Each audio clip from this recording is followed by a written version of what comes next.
There were people who lost everything because they were greedy.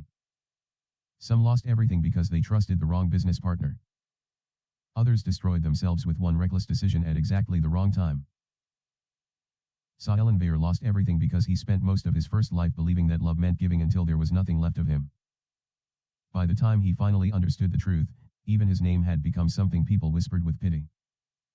Rain hammered against the glass walls of the 47th floor of Veyr Holdings. Once, this office had belonged to his father. The old man had liked to stand here with one hand in his pocket and look down at the city as if every tower was a problem waiting to be solved. Now the office was almost empty. The leather chairs were gone. The paintings were gone. Most of the shelves were bare. Tomorrow morning, the bank would take possession of the building. Veyr Holdings, a company his grandfather had founded and his father had spent 30 years expanding, was finished. Caelan stood beside the long conference table and stared at a pile of documents he had received less than an hour earlier. He had read them 3 times. He still wished he had misunderstood. Bank transfers. Private company registrations. Investment agreements. Messages recovered from an old cloud account. Records going back more than 14 years. Every document connected the same 2 people. And Dax Corvin. Caelan slowly lowered himself into a chair. He remembered the first payment perfectly. $80,000. He had been 22. Mirelle had called him crying and said she wanted to build something of her own. She told him she was tired of depending on other people. She wanted a small design business. A real future. Their future. Caelan had transferred the money before the call ended. Mirelle kissed him that night and told him he was the only person who had ever truly believed in her. The company she described was never created. Instead, 2 days later, Dax Corvin invested almost the exact same amount in a dying cybersecurity company called Asterbyte Labs. At the time, Asterbyte had 6 employees, unpaid rent, 1 prototype, and a founder who had begun sending out resumes. Caelan had discovered it first. He had spent weeks reading technical papers and speaking to one of the engineers. He believed their adaptive encryption architecture could become valuable once secure cloud services exploded. He had told Mirelle everything. Then her emergency happened. The money disappeared. Dax invested. 3 years later, Asterbyte was acquired for almost $900 million. The business magazines called Dax Corvin a visionary. Caelan had congratulated him. He had actually shaken the man's hand. He remembered the second opportunity too. Grey Harbor. At the time it was a decaying waterfront district filled with abandoned warehouses, half-empty apartment blocks, rusting factories, and land nobody wanted. Caelan had found planning documents suggesting a high-speed transit hub would eventually be built there. He wanted to acquire property quietly. Mirelle convinced him not to. She told him Veyr Holdings was already overextended and that his father would never respect him if he gambled family money on ugly land. 4 months later, companies connected to Dax began buying Grey Harbor property. 2 years after that, the transit project was announced. Prices multiplied. Then came Vesper Biotech, Caelan Media, Kestrel Robotics, Northgate Logistics. One opportunity after another. Every time Caelan found something valuable, Mirelle found a reason he should wait. Every time he waited, Dax appeared. Caelan had spent years believing Dax was simply brilliant. Now, looking at the transfers and messages, he finally saw the pattern. Dax had never been the genius. Caelan had been doing the research. Mirelle had been carrying the answers across the room. And Caelan had paid for the privilege. His phone vibrated. A message flashed across the screen. Corvin Meridian Group 15th Anniversary Gala. Dax's company had become one of the most celebrated investment groups in Aurelia City. $43 billion in assets. Politicians praised him. Universities invited him to lecture. Business schools studied his decisions. Television hosts called him a man who could see the future. Caelan stared at the invitation. Then he laughed. The sound was hollow.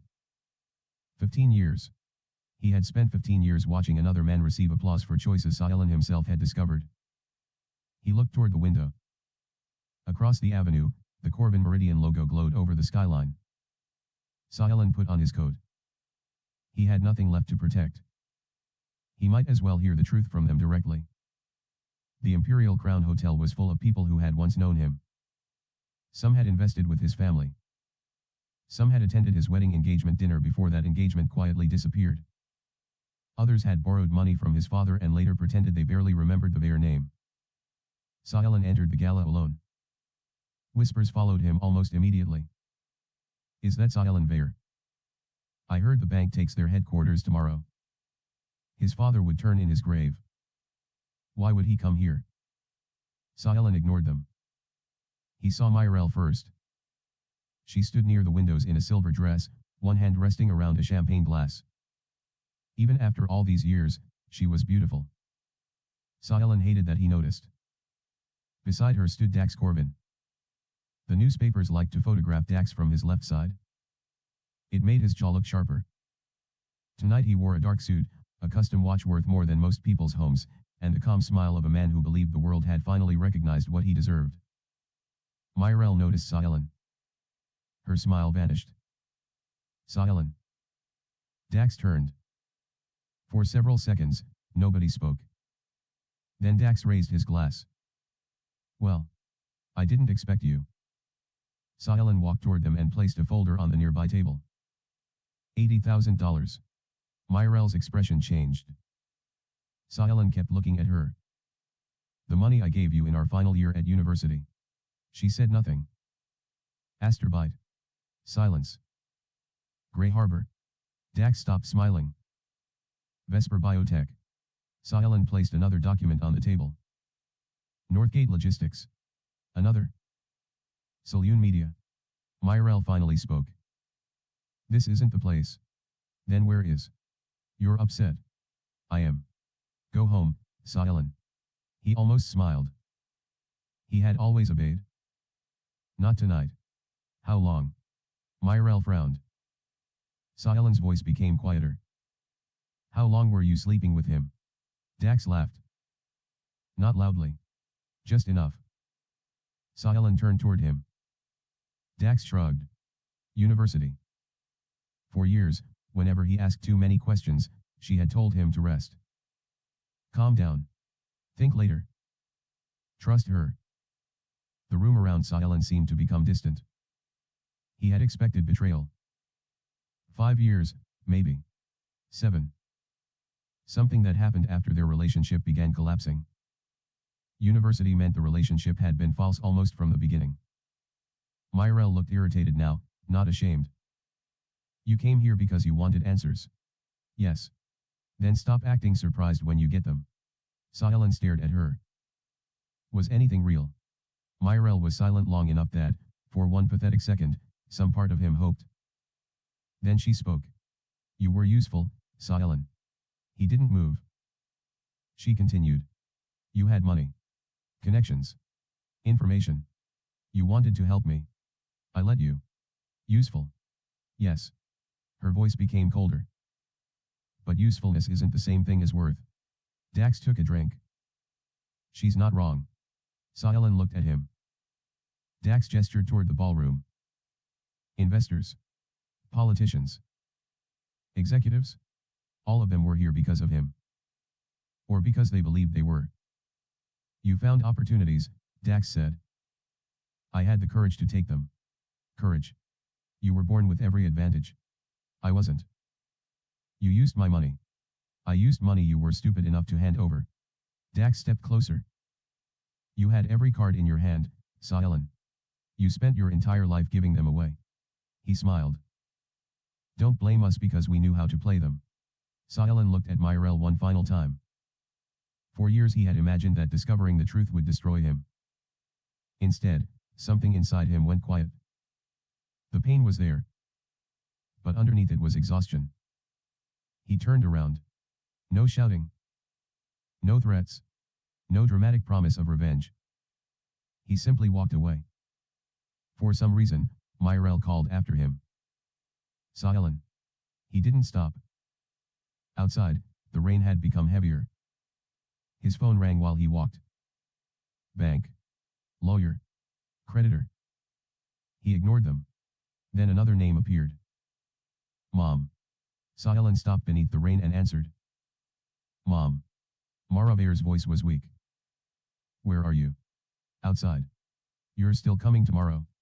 His mother had been in the hospital for nearly 4 months. Stress had destroyed her health after his father's death. Caelan closed his eyes. Of course. Did you eat? The question almost broke him. She had lost her husband. The family company was collapsing. Their home had been mortgaged.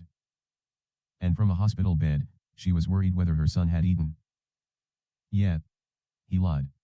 I ate. Good. There was a pause. Caelan. Yes. Your father never blamed you. His throat tightened. Mara continued. He was angry. Very angry sometimes. Caelan almost laughed through the pain. That sounds like him. But he never hated you.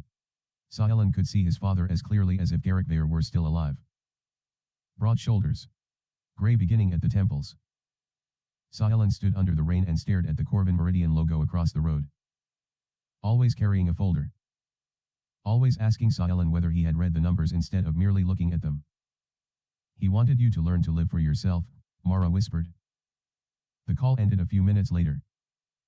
For the first time, he wondered what his life might have become if he had never met Mirelle. Then he heard a horn. Headlights filled his vision. Someone shouted. Caelan turned. Too late. The final thought that crossed his mind was strangely simple. If I could do it again, I would never give her a single cent. Caelan. A young woman's voice reached him. Caelan, are you listening? He opened his eyes. Sunlight. Warm sunlight. A ceiling with a narrow crack above the lamp. His old university apartment. Caelan stopped breathing. He sat up so quickly that the room spun. His desk was covered in textbooks. His cheap laptop sat beside a stack of investment reports. A jacket he had thrown away more than a decade ago hung behind the door. His hands looked wrong. Young. No tension lines. No scar across the thumb from the accident at the Northgate factory. His phone vibrated on the bed. Caelan grabbed it. September 17, 2027. He stared at the date. 15 years. He had gone back 15 years. The phone rang again. Mirelle Sorn. A heart symbol sat beside her name.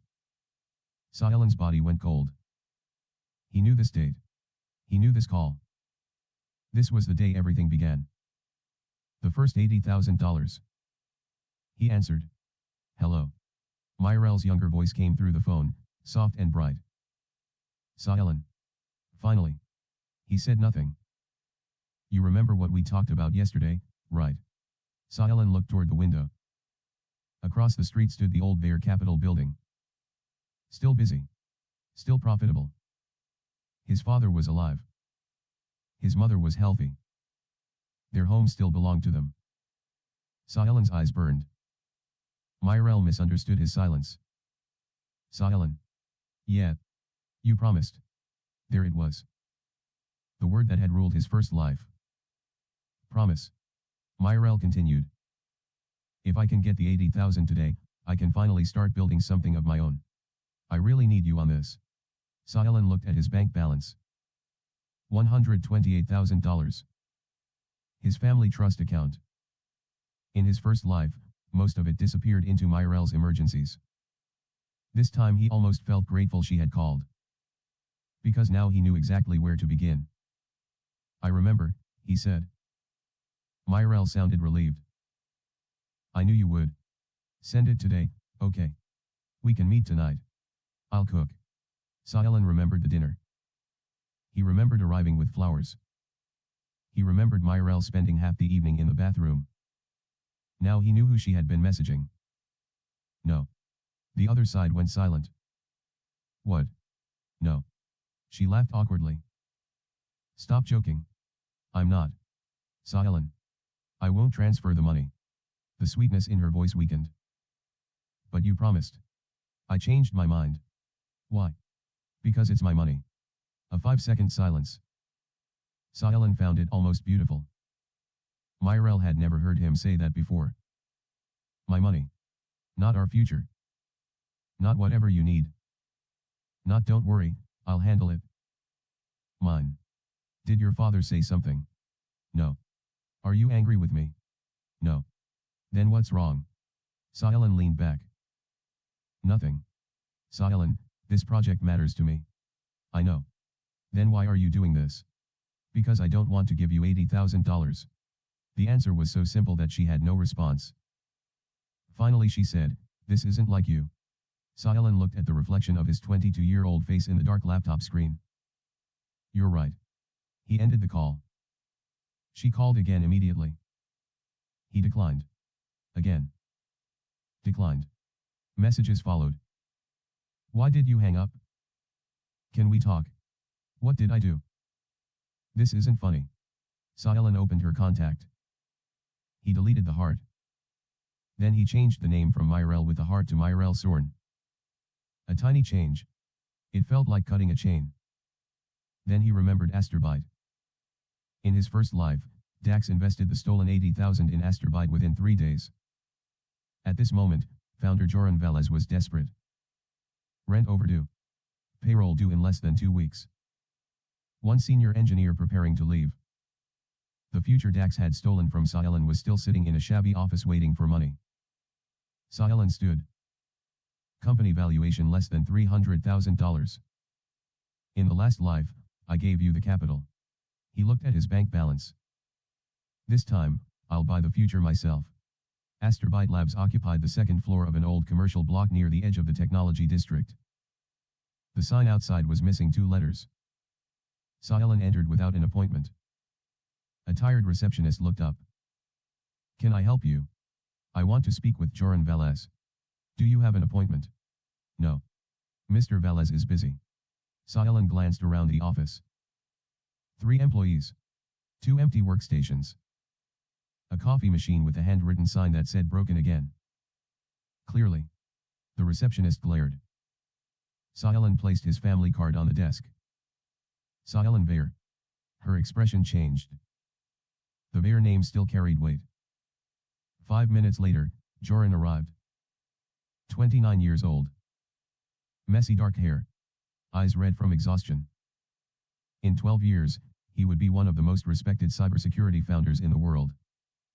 Today he looked like a man who had forgotten when he last slept. Mr. Veyr. Caelan stood. I want to invest in Asterbite. Joran stared at him. Why? Everyone says the market isn't ready. That answer surprised him. Caelan continued. The product isn't the most valuable thing you built. The compression architecture under it is. Silence. Very few investors understood that. Caelan remembered because Joran had explained it himself in an interview 7 years later. The architecture can reduce secure transfer costs while preserving encryption integrity. Cloud infrastructure providers will care more about that than your consumer product. Joran slowly sat down. Who told you this? I read your technical material. When? His expression hardened. Caelan continued. Your landlord sent the final notice yesterday. How do you know that? And Neril Quinn received an offer from IntraShield. Joran stopped moving. Neril was the senior engineer. That information was not public. Caelan leaned forward. 90,000. 30% and I'll arrange 6 months of discounted server access through Veyr Capital's infrastructure division. Joran stared at him for several seconds. 26. 29. 27. 28 and a board observer seat. Joran extended his hand. Deal. Caelan shook it. The future changed for the first time. Across the city, Mirelle sat in a university cafe staring at her phone. Opposite her sat Dax Corvin. Dax was handsome. Confident. Always dressed slightly better than he could afford. In the first life, Caelan mistook that confidence for competence. Now he knew better. Dax could present an idea. Charm a room. Borrow credibility. But left alone with an empty page, he rarely created anything worth using. He's bluffing, Dax said. Mirelle frowned. He hasn't called back. So. He always calls back. Give him a day. The Asterbite investment can't wait. Dax knew that. Joran had already turned down their smaller proposal. Without Caelan's money, they didn't have enough capital to make the investment attractive. Dax leaned forward. Mirelle.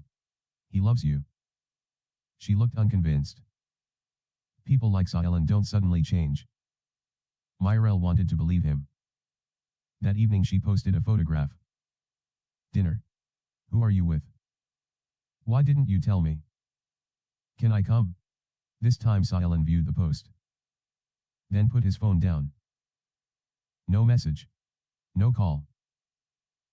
2 glasses on the table. A man's wrist barely visible in the corner. In the first timeline, Caelan had reacted to things like that immediately. No reaction. Mirelle refreshed her notifications until midnight. Nothing. For the first time since meeting him, Caelan Veyr did not care who she was having dinner with. She hated how much that bothered her. Caelan had something more important to do. He went home. The Veyr family estate stood in the northern part of the city.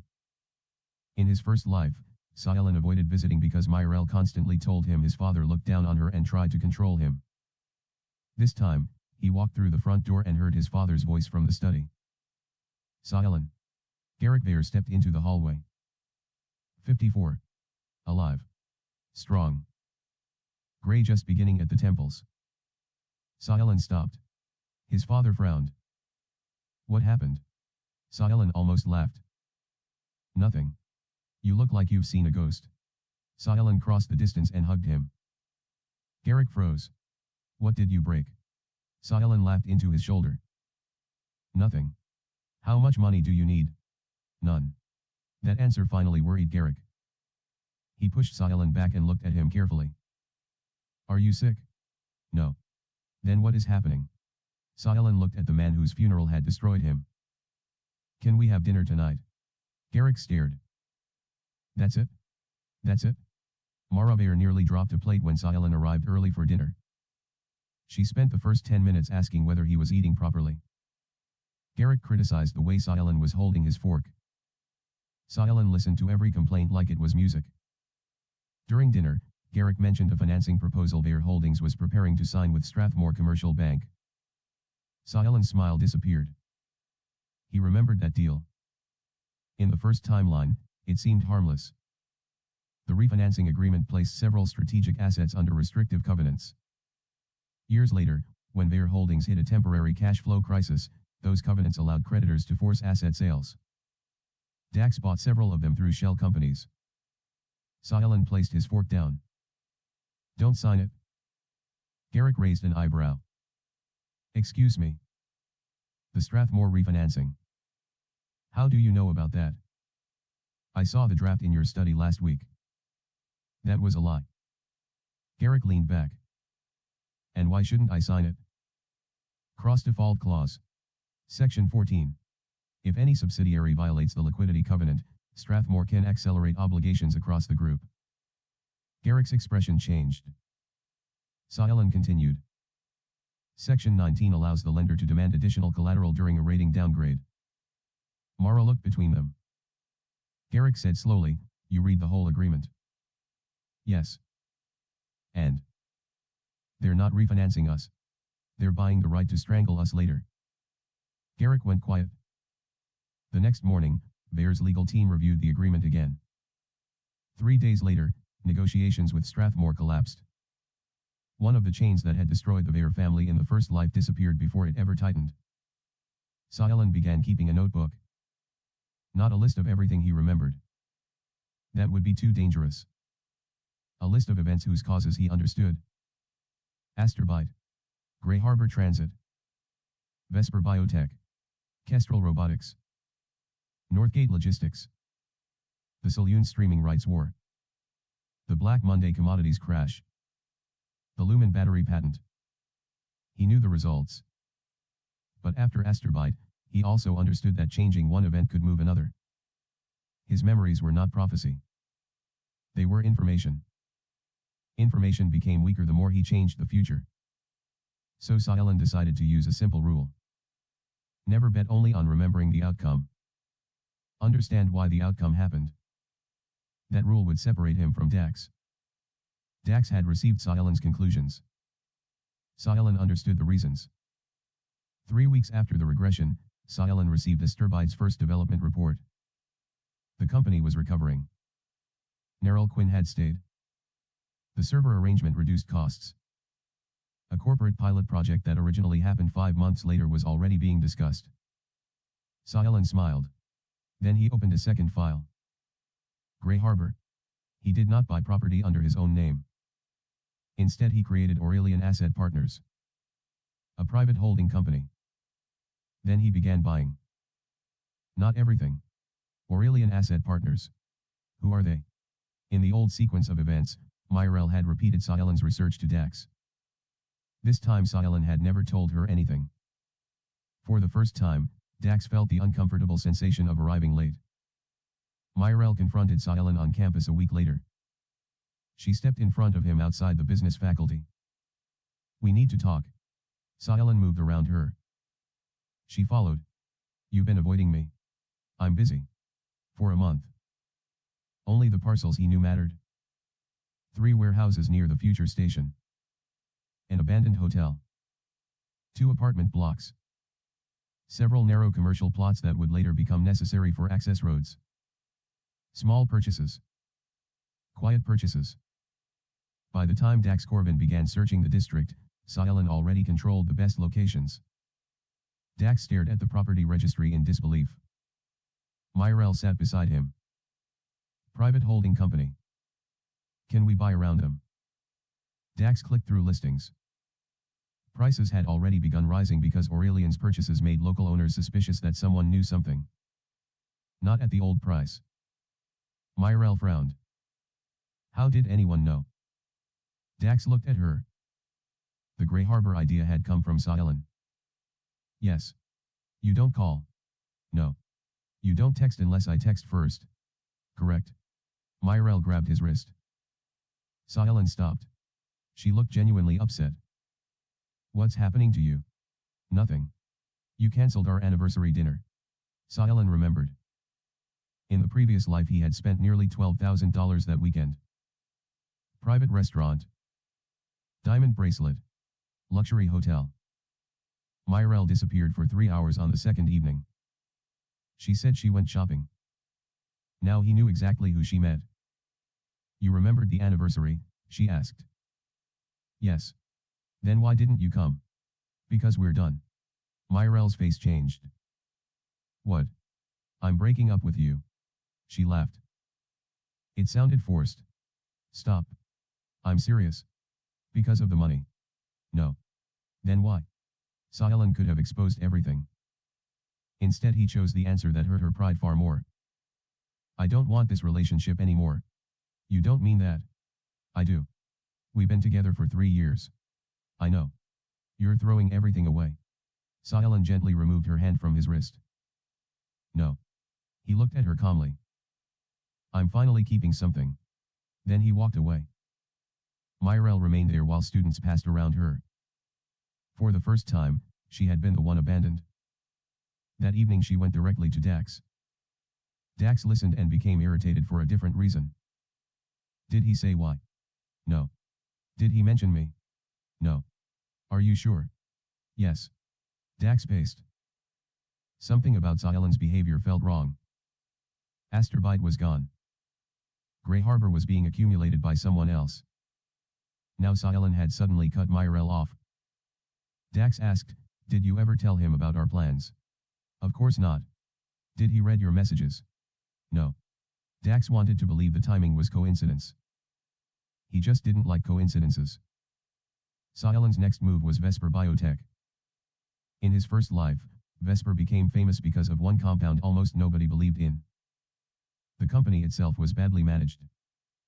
The discovery came from a researcher named Dr. Soren Pell. The board nearly fired him before the breakthrough.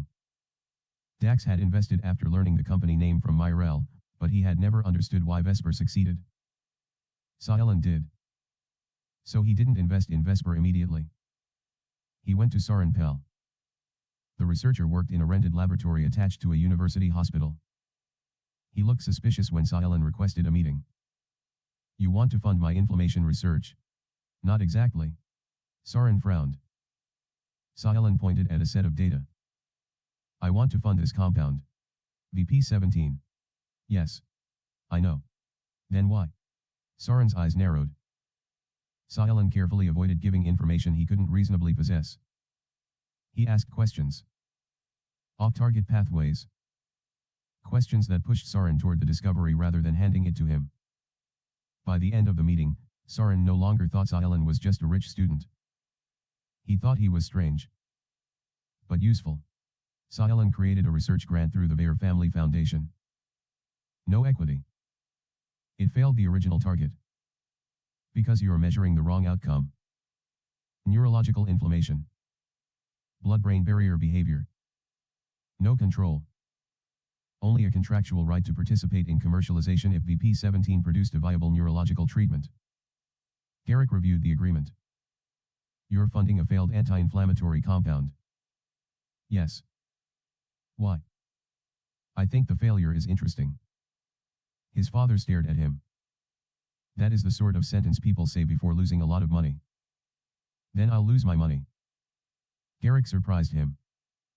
He signed the approval. Good. Caelan looked up. Garrick leaned back. If you're going to make mistakes, make your own. In his first life, Caelan had spent years believing his father wanted to control every decision.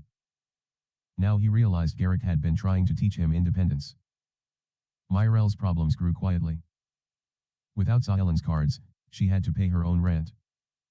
Without his transfers, her mother had to restructure old debts rather than receiving another temporary loan.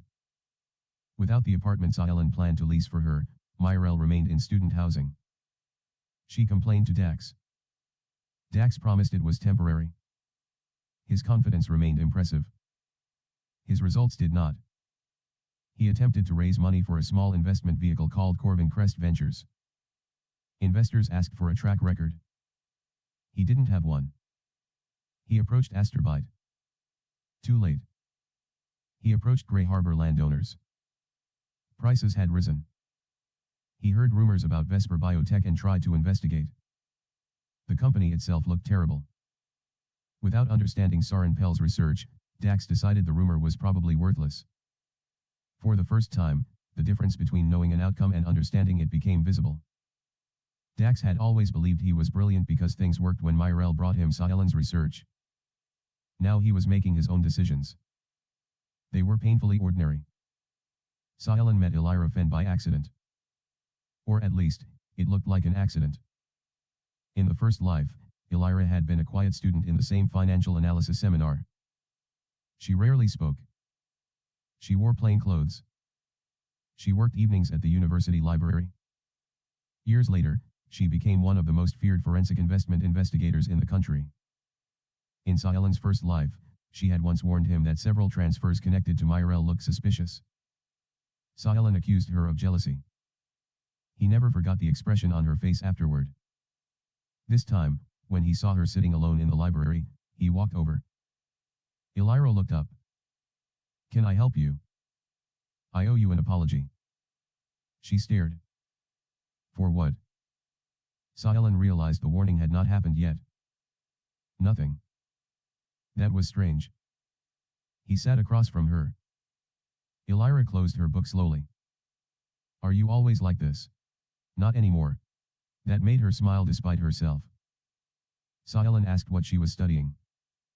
Forensic accounting. Why? Because people lie. Caelan laughed. Only two choices. So. Is that good? It's either good or suspicious. Will you work for me? Elira blinked. I'm a student. So am I. You own the company. Exactly. She looked at him for several seconds. That's your academic reason. It's also my personal reason. Over the next few weeks, they became friends. Elira was difficult to impress. She did not care about the Veyr name. When Caelan described an investment thesis, she asked what could destroy it before asking how much it might earn. He liked that.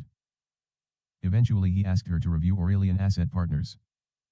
She spent 2 hours looking at the Grey Harbor purchases. Then she said, either you're very smart or you're doing something illegal. You bought access parcels before the surrounding land. So most people buy the obvious land first. You bought the pieces everyone will need if the district is redeveloped. Caelan smiled. Part-time. Deal. Caelan had gained more than an analyst. He had recruited someone who, in another future, would become one of the best people in the country at finding hidden financial structures. That mattered sooner than he expected. Elira discovered that Corvin Crest Ventures had submitted financing documents claiming a strategic relationship with Veyr Capital. Caelan read the document twice. Where did they get this? The signature page is copied from an old university sponsorship form. My signature? Not exactly. It's an imitation. Good imitation. Bad enough that I noticed. Dax was using Caelan's family name without permission to make investors believe Corvin Crest had Veyr backing. In the first life, Caelan might have confronted him immediately. This time he didn't. Don't report it yet. Elira looked surprised. Why? Because right now it's one false document supporting a small fund. And later. Caelan closed the file. Later it might support a much bigger one. She studied him. You're going to let them borrow more. I'm going to let them believe they can. You are much scarier than you look. That wasn't a compliment. She called Mara Veyr. In the first life, Mirelle had been welcomed into the family home because Caelan constantly defended her. This time Mara sounded surprised to hear from her. Mirelle. Aunt Mara, I'm worried about Caelan. Why? He's been acting strangely. Mara looked across the breakfast table at Caelan, who was calmly eating toast. He seems fine. He broke up with me suddenly. Mara paused. Caelan looked up. His mother covered the phone. Did you break up with Mirelle? Yes. Good. Caelan nearly choked. Mara returned to the call. He says yes. Mirelle wasn't prepared for that reaction. I think someone is influencing him. Mara looked at her son again. Hopefully. After the call ended, Caelan stared. You never liked her. Mara poured tea. I liked that you were happy. That's not an answer. Then no. Why didn't you tell me? I did. When? Many times. Caelan remembered arguments he had dismissed as class prejudice. Mara sighed. You were in love. People in love are very talented at hearing only the sentences they want. Caelan lowered his eyes. I'm sorry. He didn't sell. Dax's face changed. That's Caelan. He invested. Dax didn't answer. The amount in the article was not public. But the timing was obvious. Caelan. Dax snapped, it was never ours. She looked at him. His mother reached across the table. Then do better. Caelan squeezed her hand. I will. Asturbide's first major contract arrived earlier than expected. The company's valuation climbed from under 300,000 to more than 3 million. Caelan's stake was now worth close to $1 million on paper. He used the updated valuation to secure a conservative personal credit line. Then he continued Grey Harbor acquisitions. Dax discovered Asturbide's new valuation through a news article. He stared at the screen. The investor was anonymous. But a photograph from the company's contract celebration showed Caelan standing beside Joran Velez. Mirelle leaned over. I know. The money Mirelle failed to get. The company Dax had planned to approach. Mirelle whispered, he took the Asturbide opportunity. The words sounded defensive even to him. Fine. One investment. Dax's pride turned into obsession. He told Mirelle, he's following us. Mirelle frowned. How? I don't know. Because if Caelan knew first, then what exactly had Dax ever contributed? Mirelle began noticing something she had never wanted to see. In the months since Caelan left, Dax had produced plenty of confidence. Very few results. Caelan's fortune grew faster after Vesper's research data changed. Soren Pell called him late one evening. His voice was shaking. Caelan. What happened? VP 17. Caelan sat up. It works. On the neurological markers. But it wasn't one anymore. Soon Grey Harbor planning rumors became public. Land prices jumped. Dax discovered Aurelian Asset Partners was linked through a legal service to Caelan's attorney. He sat in silence. Asterbite. Grey Harbor. Both opportunities he believed he had found independently after Mirelle repeated Caelan's research from the previous sequence of events.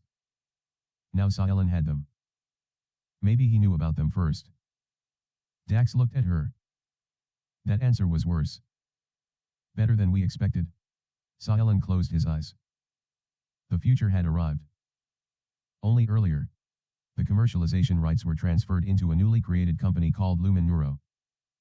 Veyr Foundation held a substantial economic interest. Sorn controlled the research. The university retained a share. When the news eventually became public, the valuation exploded. Caelan's private net worth crossed $10 million. Then 20. The exact number mattered less than what happened at home. Garrick began involving him in Veyr Holdings strategy meetings. Not because Caelan demanded it. Because his father finally trusted his judgment. During one meeting, a senior executive proposed acquiring Northgate Logistics. Caelan almost laughed. In the first life, Northgate was one of Dax's greatest investments. This time Veyr Holdings bought it first.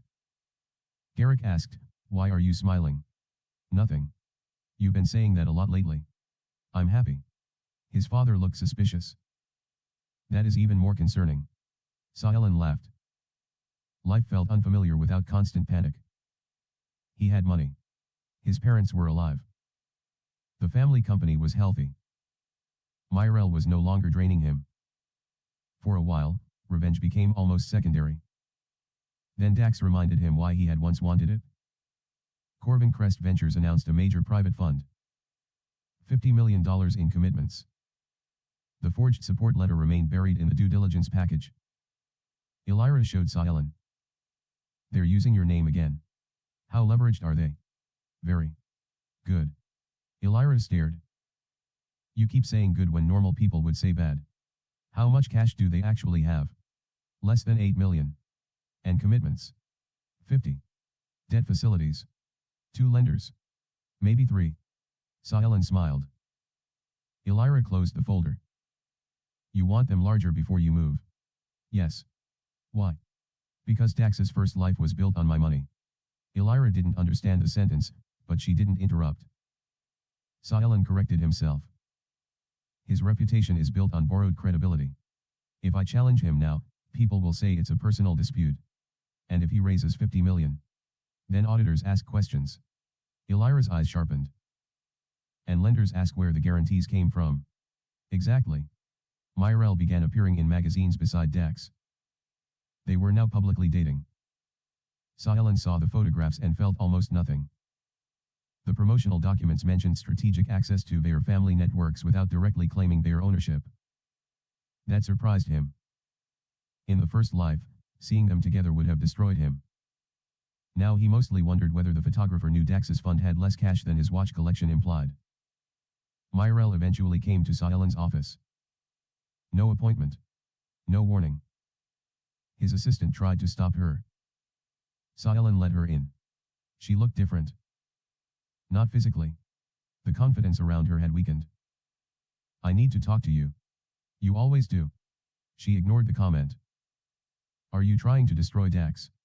Caelan leaned back. "No. Don't lie." "I'm not." Asterbite. Grey Harbor. Vesper. Northgate. What about them? Every time we find something, you're already there. Caelan almost laughed at the word we. "You find something." Mirelle's face tightened. "You know what I mean." "I don't." "Dax says you're obsessed with competing against him." Caelan smiled. "That sounds like something Dax would say." "Why are you doing this?" "I'm investing. Specifically in everything he wants." "Maybe he wants obvious things." Mirelle stepped closer. "You've changed." "Yes." "Why?" Caelan looked at her for a long moment. "Because I watched you steal 15 years of my life. Because my father died. Because my mother got sick.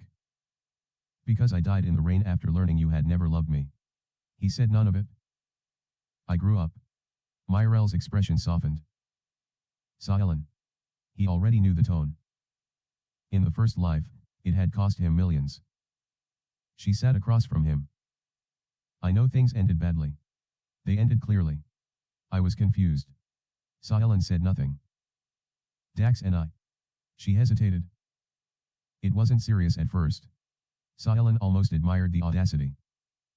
We made mistakes. I made mistakes. Better. Mirelle looked down. I miss you. There it was. Caelan felt nothing. She continued. Things were easier with you. Yes. Her eyes lifted. Does that mean no? She stopped. Caelan smiled faintly.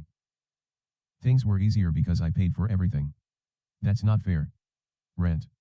Caelan tuition. Stop. Your mother's debts. I said stop. Travel. Clothes. Business capital.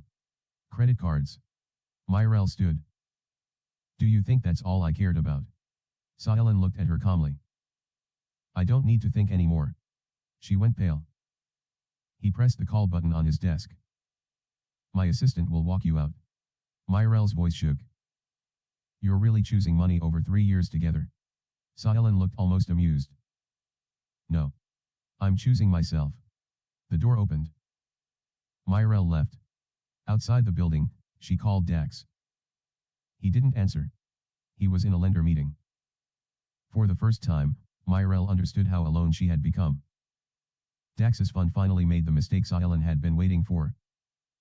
Regressed used the forged Veyr support document to secure a bridge facility from Ormond Private Bank. The loan was large. The fund then used that borrowed money as equity support for additional deals. Leverage stacked on leverage.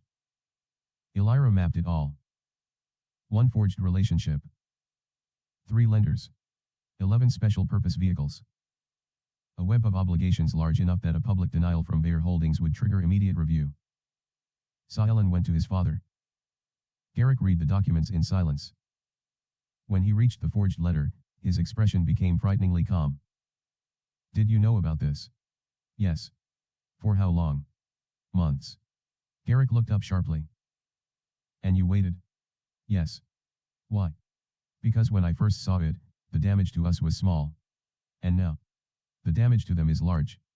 Garrick stared at his son. For several seconds, Caelan wondered whether he had gone too far. Then Garrick began laughing. Quietly.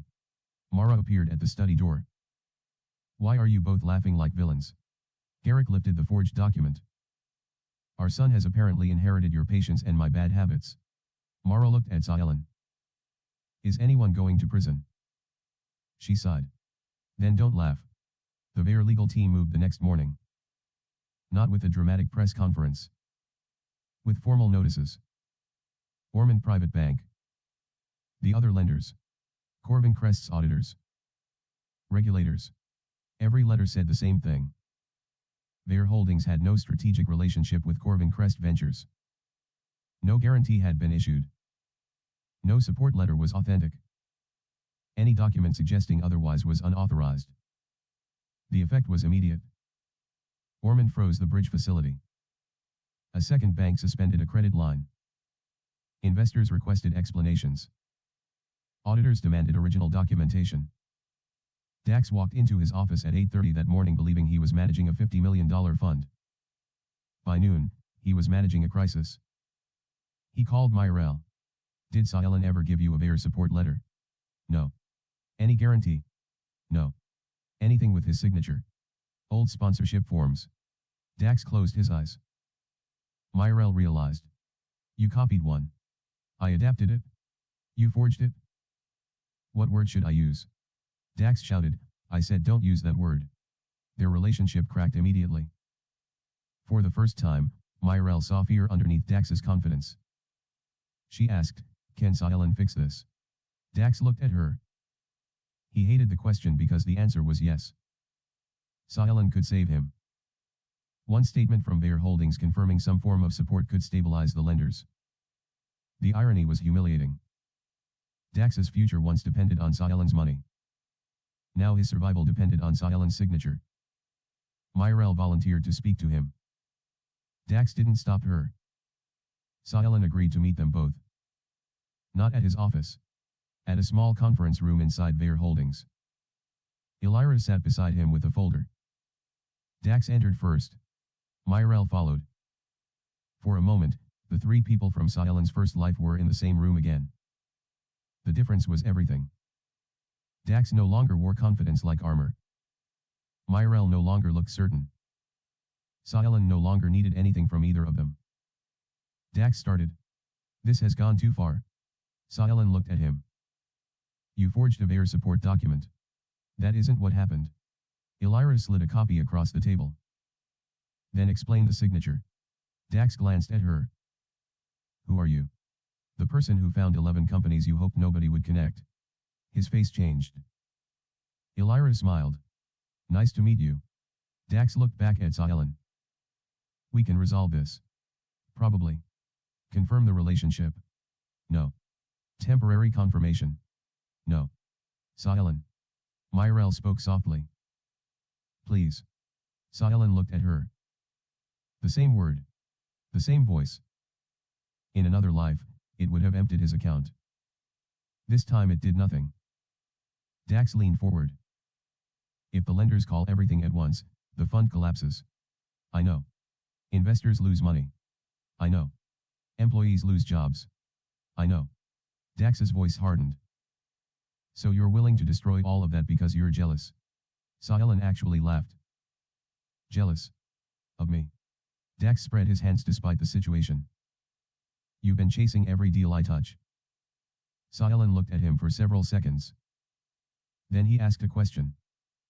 Name one. Dax frowned. One what? Silence. Mirelle looked at Dax. Caelan continued. Asterbite. Dax said nothing.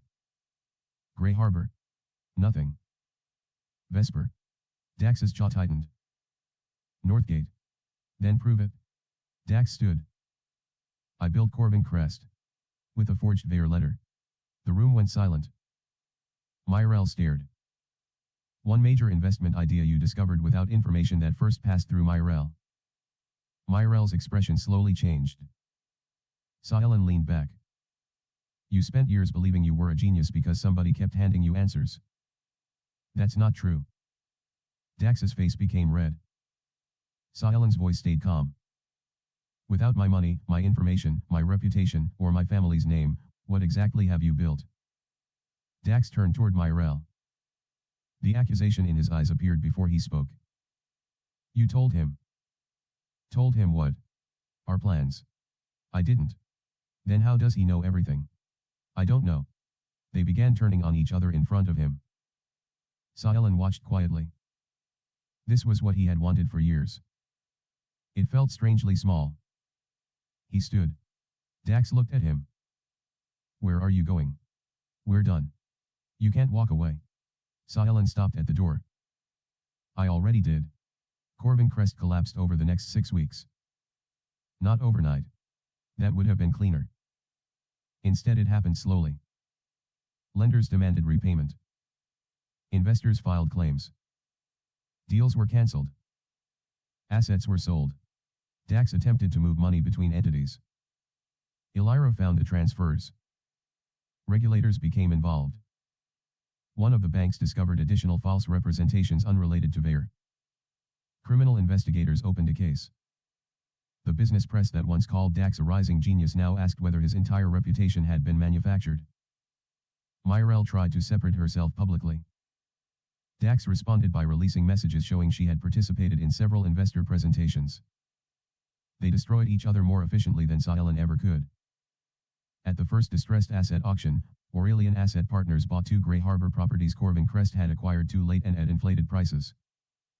Caelan paid less than half what Dax had paid. Do you feel better? Caelan thought about it. When did you become wise? I charge extra for wisdom. Their relationship had changed too. Elira had become his closest professional partner. She challenged his assumptions. Refused to flatter him. And once, after he spent 3 nights working without sleep, she turned off the office lights and told him that regression from stupidity was apparently not one of his special talents. He didn't tell her how accurate the joke was. Mirelle came to see him one final time. No expensive dress. No practiced confidence. She waited outside Aurelian's office in the rain. Caelan almost kept walking. Then he stopped. Mirelle looked tired. Of course you did. Caelan said nothing. She looked at him. Was this what you wanted? He considered lying. No. Mirelle seemed surprised. At first, maybe. He looked through the glass doors at the office behind him. His employees. Elira at a conference table. Messages from his father. A photo Mara had sent from a family dinner. I wanted you both to lose everything. And now I mostly don't care. That hurt her more than anger. Mirelle's eyes filled. Did you ever love me? Caelan looked at her. The answer was easy. Yes. She swallowed. Then how can you look at me like this? Because the man who loved you that way gave you everything he had. Mirelle went still. And there was nothing left of him. She didn't understand the literal meaning. She didn't need to. Caelan continued. I spent years thinking you destroyed my life. You think I didn't. You helped. His voice remained calm. But I handed it to you. Mirelle looked down. If I had chosen you. Caelan stopped her. No. What? Don't rewrite it? She stared. You didn't accidentally choose wrong. You used me because it benefited you. Her face tightened. Maybe I changed. Then change. She looked up hopefully. Caelan shook his head. Just not with me. He walked past her. Mirelle called after him. Caelan. He stopped but didn't turn. I'm sorry. For years he had imagined hearing those words. He had imagined satisfaction. Vindication. Pain. Instead, he simply believed that she might mean them. And that still didn't change anything. I hope you become someone who doesn't need to say that again. Then he left. Dax's criminal case continued for months. Several charges were eventually filed involving fraud, false representations, and misuse of investor funds. Mirelle avoided the worst of the legal consequences but lost almost everything she had built around Corvin Crest. She disappeared from business media. Caelan did not follow what happened afterward. He had learned the most important lesson of his second life. Not every enemy deserved permanent space in his mind. 2 years after Regression, Grey Harbor's transit plan was officially announced. Aurelian Asset Partners' land holdings multiplied in value. Asterbite completed a major funding round at a valuation exceeding $100 million. Lumen Neuro entered clinical development with extraordinary early results. Veyr Holdings had its strongest balance sheet in a decade. Garrick remained alive. Mara complained that Caelan still skipped breakfast. Those two facts mattered more to him than every number on his portfolio. One evening, Caelan stood on the balcony of Veyr Holdings. The city looked almost like it had on the night he died. Same lights. Same towers. Same rain threatening in the distance. But the Corvin Meridian logo did not exist in this timeline. In its place, a new building was being constructed. Asterbite had leased half of it. Elira stepped onto the balcony carrying 2 cups of coffee. She handed one to him. You have a meeting in 10 minutes. Cancel it. She raised an eyebrow. Who are you and what have you done with Caelan? I want to have dinner with my parents. That is acceptable. He looked at the city. Elira leaned against the railing. Do you regret anything? Caelan thought about the question. In his first life, he regretted everything. Every transfer. Every apology. Every opportunity he ignored. Every warning he refused to hear. Yes. I regret that it took losing everything to understand how cheaply I valued myself. She looked at him. That's unusually serious. Give me a minute. I'll say something stupid. His phone vibrated. A news alert. Now he simply saved the article. That was another thing he had regained. Money could return. Companies could be rebuilt. Opportunities could be replaced. But the first life taught him that time given to people who only consumed it could never be recovered. He had been given the impossible gift of getting his back.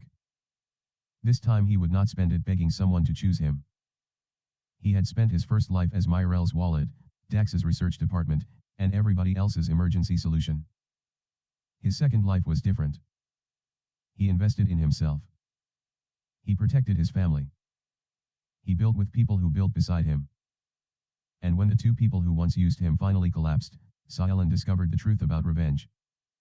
The best revenge was not making them suffer. It was reaching the point where their suffering no longer mattered. Dax had wanted Caelan's future. Mirelle had wanted Caelan's resources. In the end, neither of them understood the simplest fact. The money had never been Caelan's greatest advantage. Neither had his family name. Neither had his memories of the future.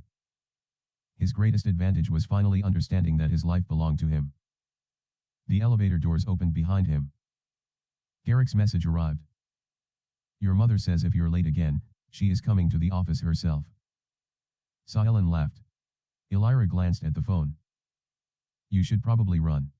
You don't know my mother. I've met your mother. Then you understand. Caelan put away the phone and walked toward the elevator.